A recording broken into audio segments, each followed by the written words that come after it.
This is The Dime, a 10-minute dive into the cannabis and hemp industry through trends, insights, predictions, and tangents. What's up, guys? This is the week of July 23rd. This is The Dime. As always, I've got Kellan here with me, and this week we're talking about the hottest new term in the game, Delta8.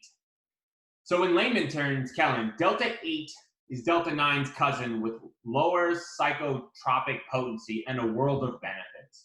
Studies have revealed that Delta8 THC connects to both CB1 and CB2 receptors in our bodies. In layman terms, what exactly is different about Delta8 THC? It's a different isomer, which just means that it's got the same amount of carbons, but electron density is located in a different area on the molecule.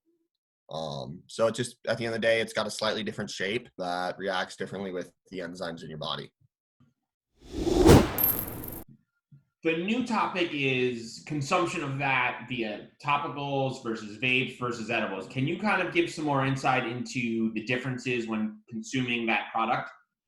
Yes, I mean, I played around with Delta8 like 2.5 years ago, maybe 3 years ago now, when a new kind of thing came out from an aesthetically pleasing aspect where it was called water clear. We started manufacturing quote unquote water clear, and in order to do it, chemically speaking, we were using like a lot of remediation technology to try to get the color, and it ended up converting it into Delta8. And so when we tried it, we didn't really know what we were trying. I mean, honestly, it gives you almost an identical high as normal THC. A lot of people would kind of describe it maybe more on like sativa heavy in terms of like using an adjective that consumers are familiar with. But it doesn't give you as long of a psychotropic reaction as Delta9, right? And it doesn't last as long. It's kind of the best way to describe it. So you don't get as high and it doesn't last as long. The number one question that I get asked all the time about Delta8 is, if I get high, how can I buy this online and it be legal? It's because the federal government hasn't recognized it as a drug yet. So if I take a edible of Delta8, I'm going to get high? Yes. But if I vape Delta8, will I get high? Yes. If I take it as a different form, will I not get high? Or I'll always get high? You will always, it's just like taking Delta9, 100%. Cool. You're going to get high. All right. It's awesome. And you're going to fail a drug test. I think that's the important takeaway here that people need to realize. Like, if you buy it online, just because you bought it online doesn't mean you're not going to fail your drug test. So you're totally going to fail your drug test if you take this, because it turns into the same analogs in your body from a metabolite standpoint. People are scrambling right now.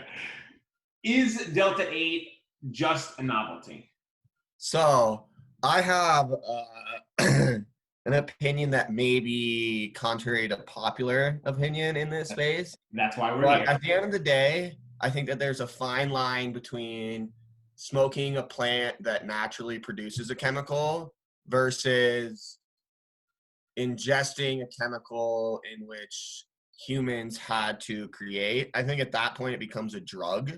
And if you're going to just walk around and start taking random chemicals, I think that is probably one of the worst choices people could make in their life.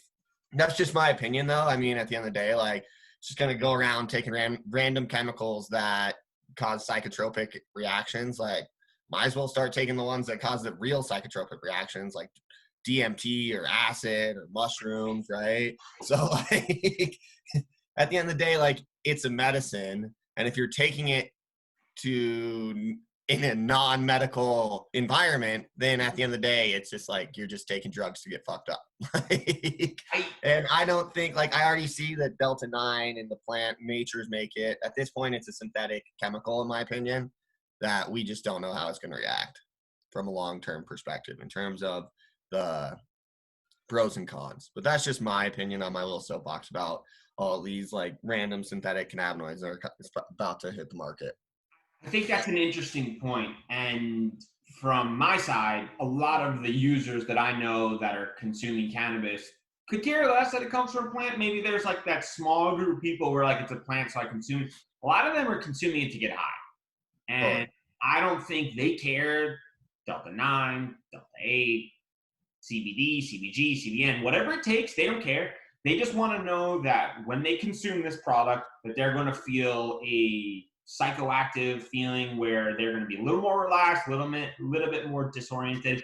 And I think that all matters to them. And I wonder, as the education of the industry matures, if people then drive that thin line and they're like, well, it's not plant-based, it's more synthetic, like you were saying. And I wonder if that becomes a more distinct line in the ground. But at the end of the day, I wonder if it's here to stay just because of the loophole of the federal government, by the fact that they can buy this online, get high, and not have to worry about it, especially the non-rec states like New York, where people are really coveting the ability to consume cannabis in any form that they can possibly wrap their mind around. So I would say in the short term, I think it's going to become really popular in the non-rec states. And I wonder if governments looked and say, hey, this is happening. This is stupid. We should wreck this out. And then we can make tax revenue on this. And then there's not this sort of novelty of this Delta-8 product that we don't really know so much about.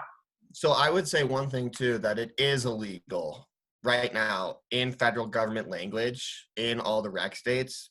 98% of the manufacturers are selling illegal Delta-8, right? So the way that the law is written, right? And this conversation is different than the one that we had with our buddy Matt, right? The way the law is written is any chemical derived from the marijuana plant is illegal to sell, right? Which makes like commodity chemicals from cannabis illegal, which is why when you talk about commodity chemicals from the cannabis plant, we refer to hemp.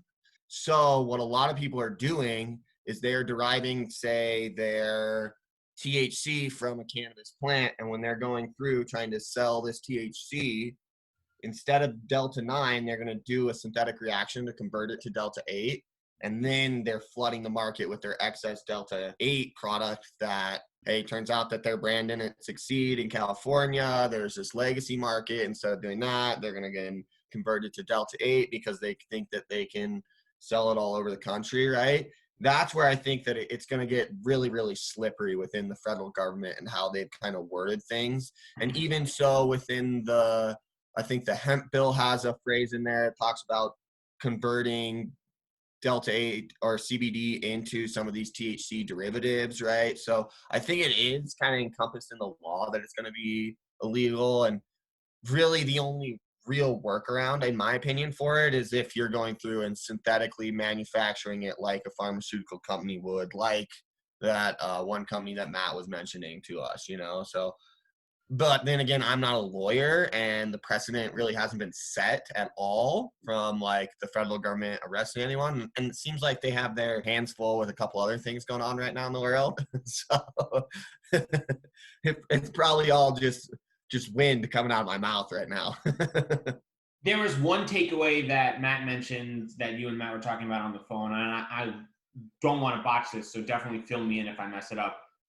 The law was made by a bunch of people who don't understand the chemical consistency of the plant about something that they don't understand. Was that? Yeah, absolutely. It's the blind leading the blind, for sure. Right. And I think that is the important part that I think the mass user needs to understand, is that if the government understood exactly what is happening, they'd probably make adjustments and then they'd crack down. But at this point, it seems like the user is just going to keep innovating on the different chemical components of the plant in order to find those quote unquote loopholes in order to fill the need in these other areas where people are looking to get high.